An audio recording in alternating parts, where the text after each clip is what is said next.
بسم اللہ الرحمن الرحیم۔ السلام علیکم ورحمۃ اللہ وبرکاتہ۔ میری یوٹیوب فیملی، کیا حال ہے؟ سب خیریت؟ اللہ پاک آپ سب کو سلامت رکھے۔ آپ جانتے ہوں گے کہ میرے اس چینل پر واقعات اور سٹوریز کی ویڈیو اپلوڈ کی جاتی ہے۔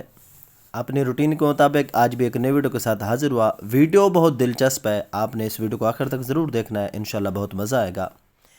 چینل پر نئے ہیں تو چینل کو ضرور سبسکرائب کر دیں، ویڈیو کو لائک کریں، کومنٹ سیکشن کے اندر اپنی رائے کا اظہار بھی ضرور کریں۔ ایک روز میں نے اپنے جگری دوست کو فون کیا اور کہا آج شام کو میں اپنی بیگم کے ہمراہ تمہارے گھر آؤں گا۔ دوست نے یہ سنتے ہی کہا مرحبا، خوش آمدید، بڑے اچھے وقت پر یاد کیا۔ میری تم سے ایک چھوٹی سی درخواست بھی ہے۔ میں نے استفسار کیا کہ وہ کیا ہے؟ کہنے لگا جیسا کہ تم بڑے شہر میں رہتے ہو تو میں چاہتا ہوں کہ تم وہاں سے آتے ہوئے وہاں کی سب سے مشہور اور مہنگی بیکری سے 2 پاؤنڈ کا فرش کیک بھی لیتے آؤ، اور اس کے ساتھ فلاں چاکلیٹ، فلاں بسکٹ اور فلاں جوس بھی لیتے آنا۔ میں نے کہا کیوں؟ کیا یہ ہماری دعوت کا اہتمام ہے کیا؟ دوست نے کہا نہیں، یہ تمام اشیاء میرے بیٹے کی پسندیدہ ترین چیزیں ہیں، اور آج میں اپنے بیٹے کے ساتھ اس کی کامیابی کا جشن منانا چاہتا ہوں، لیکن اس وقت میں باہر نہیں جا سکتا، اور میں اسے اس بات کا احساس دلائے بغیر حیران کرنا چاہتا ہوں۔ میں نے دوست کی مطلوبہ چیزیں خریدیں، بیکری کا بل بھی ٹھیک ٹھاک بن گیا۔ میں نے رقم ادا کی، سامان لیا اور دوست کے گھر کی طرف روانہ ہو گئے۔ جب وہاں پہنچے تو تھوڑی دیر بعد ہی اس دوست نے اپنے بیٹے کو سرپرائز دیتے ہوئے جشن کا اہتمام کر دیا، اور یوں وہ شام خوشیوں سے بھر گئی۔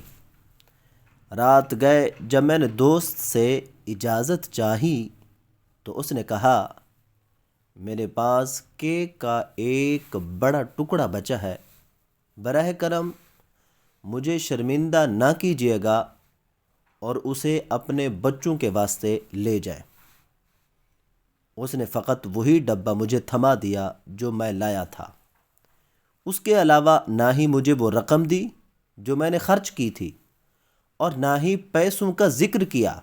اس نے کیک کے ٹکڑے کے ساتھ مجھے الوداع کہا۔ میں وہاں سے رخصت ہوا اور واپسی پر سارے راستے اسے کوستا رہا، اور اس وقت کو کوستا رہا جب میں نے اسے بتایا کہ اس کے ساتھ کچھ وقت گزارنے کے لیے آ رہا ہوں۔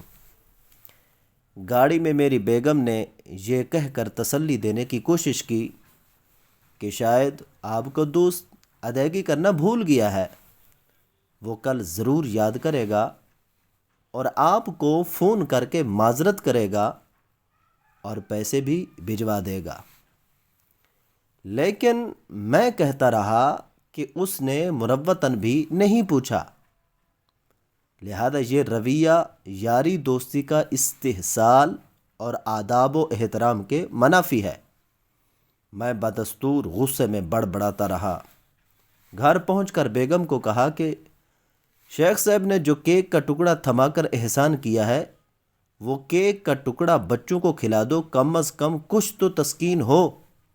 اس نے ڈبہ کھولا تو اس میں کیک کا ایک ٹکڑا اور پوری رقم کے ساتھ شکریہ کا رکا ملا، جس پر یہ الفاظ تحریر تھے میرے دوست، باوجود اس کے کہ یہ بڑی رقم ہے، مگر میں جانتا ہوں کہ تم مجھ سے کسی بھی صورت میں پیسے نہیں لوگے، اس لیے میں نے تمہارے علم میں لائے بغیر پیسے ڈبے میں رکھ دیے ہیں۔ میں حیران اور شرمندہ زیادہ تھا، میں حیران کم اور شرمندہ زیادہ تھا، اور اس وقت کچھ سمجھ نہیں آ رہا تھا کہ اب کیا کروں۔